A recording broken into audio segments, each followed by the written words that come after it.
Hello friends, कैसे हो आप सब? बिल्कुल मस्त।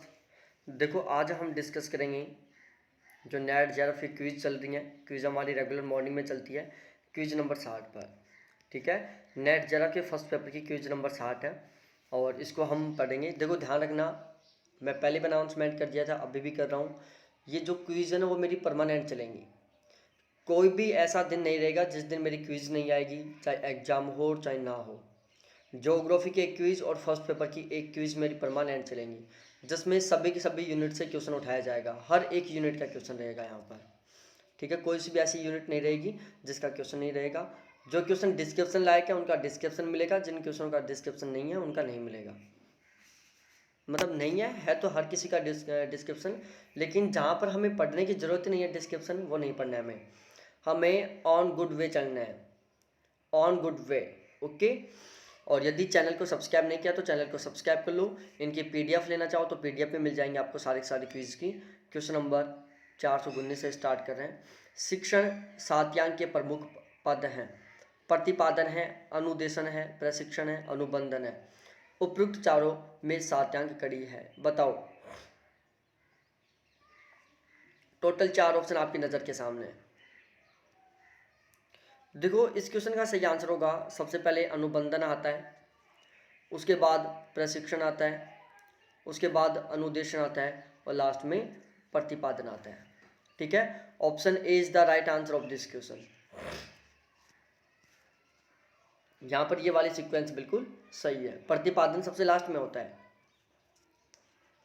अगला क्वेश्चन, प्रयोगात्मक विधि की मूलभूत अवधारणा का संबंध है।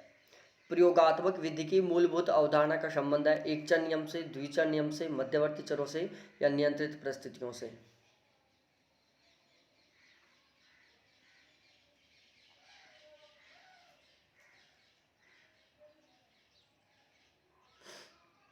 देखो, जो प्रयोगात्मक विधि है उसकी मूलभूत अवधारणा क्या होती है? नियंत्रित परिस्थितियों से। क्या होता है यहाँ पर? आंसर आएगा नियंत्रित परिस्थिति।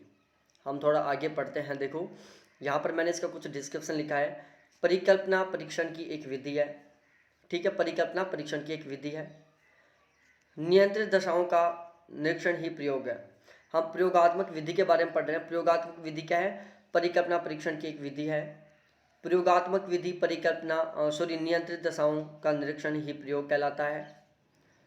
चर नियंत्रण की एक प्रभावी विधि है और सावधानीपूर्ण नियंत्रित स्थिति में घटना विशेष का अवलोकन। ठीक है, ये सारी बातें किससे संबंधित है? ये सभी बातें संबंधित है प्रयोगात्मक विधि से, एक्सपेरिमेंटल रिसर्च से। आगे बढ़ते हैं, थोड़ा सा आगे पढ़ते हैं फिर।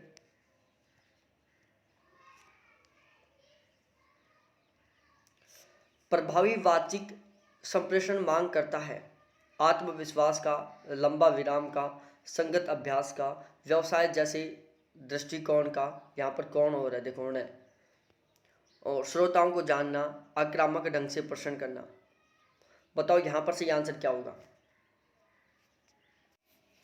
बताओ यहाँ पर सही आंसर क्या होने वाला है? मेरे प्यारे साथियों, यहाँ पर जो करेक्ट आंसर होगा वो क्या होगा, मैं बता देता हूँ आपको प्यार से। देखो, यहाँ पर जो सही आंसर है वो होगा भाई लोगों, 21वां क्वेश्चन है, 821वें नंबर का। यहाँ पर होगा ऑप्शन डी, आत्मविश्वास, संगत अभ्यास, श्रोताओं को जानना। ठीक है, जो प्रभावी वाचिक संप्रेषण, यहाँ पर देखो क्वेश्चन में थोड़ा सा उसने ट्विस्ट लिया है। यहाँ पर एक तो प्रभावी शब्द यूज किया है और फिर वो भी वाचिक संप्रेषण। ठीक है, तो प्रभावी का मतलब होता है इफेक्टिव और वाचिक का मतलब होता है वर्बल, बोलकर। इसमें आत्मविश्वास होना चाहिए, संगत अभ्यास होना चाहिए, श्रोताओं को जानना।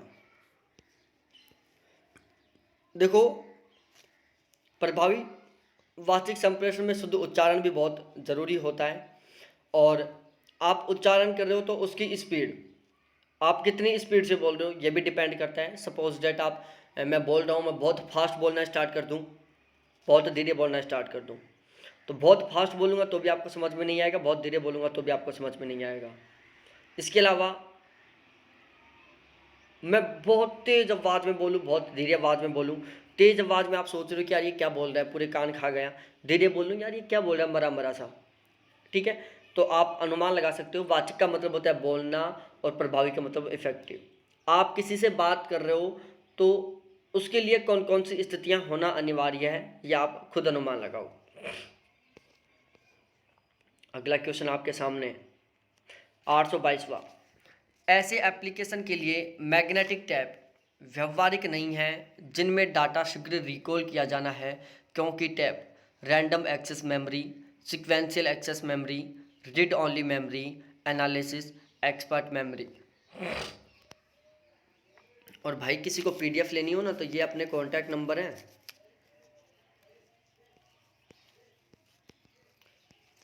पीडीएफ लेने के लिए अपने कॉन्टैक्ट नंबर है 7891935070। तो देखो यहाँ पर क्या होगा मैं बताता हूँ आपको।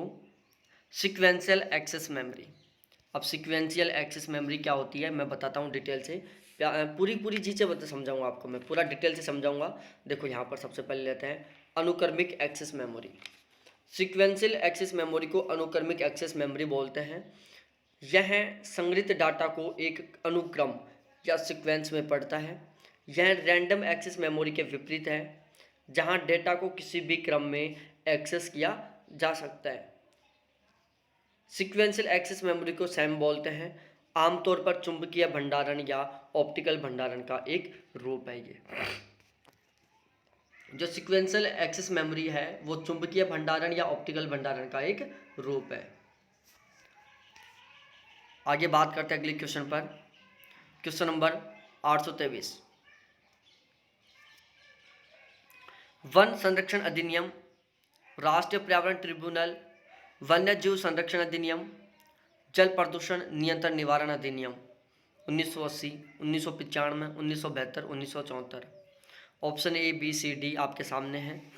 सही आंसर चाहिए बस मेरे को, तो जो आप दे दो प्लीज़, सभी को देना है सही आंसर। तो मैं बताता हूँ मेरे प्यारे प्यारे साथियों यहाँ पर सही आंसर क्या होने वाला है। तो देखो इस क्वेश्चन का जो राइट आंसर है वो क्या होगा मैं बताता हूँ। यहाँ पर राइट आंसर होगा ऑप्शन ए।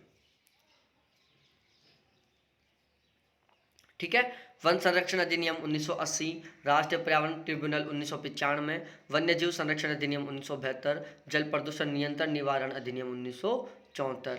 आगे देखते हैं। देखो यहाँ पर मैंने दो अधिनियमों की ओर बात कर दी, यहाँ पर उनको भी देख लो एक बार। वायु प्रदूषण नियंत्रण एवं निवारण अधिनियम कब बना? 1981 में।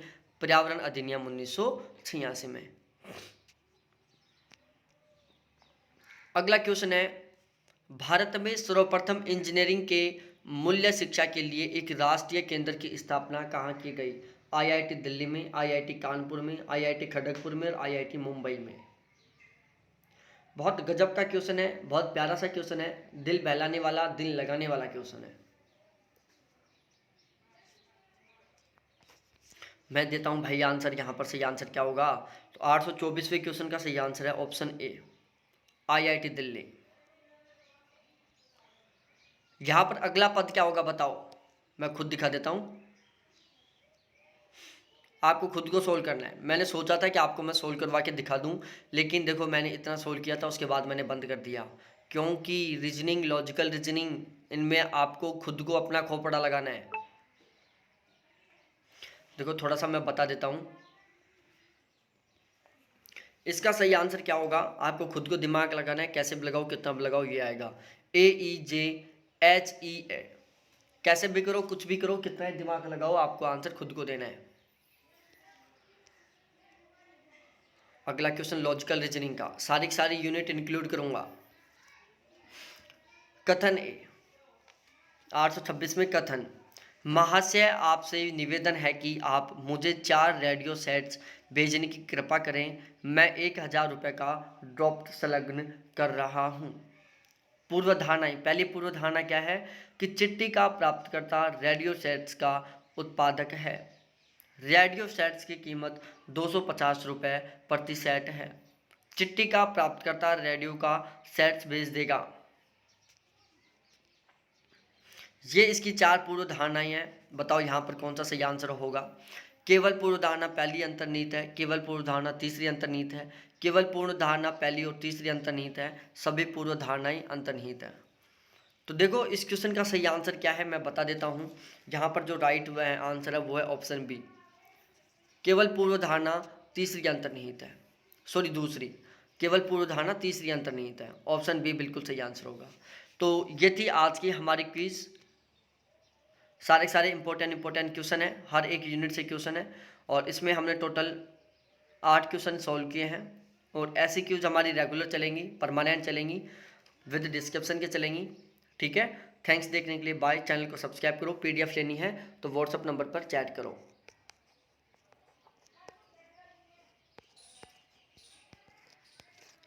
ठीक है, बाय।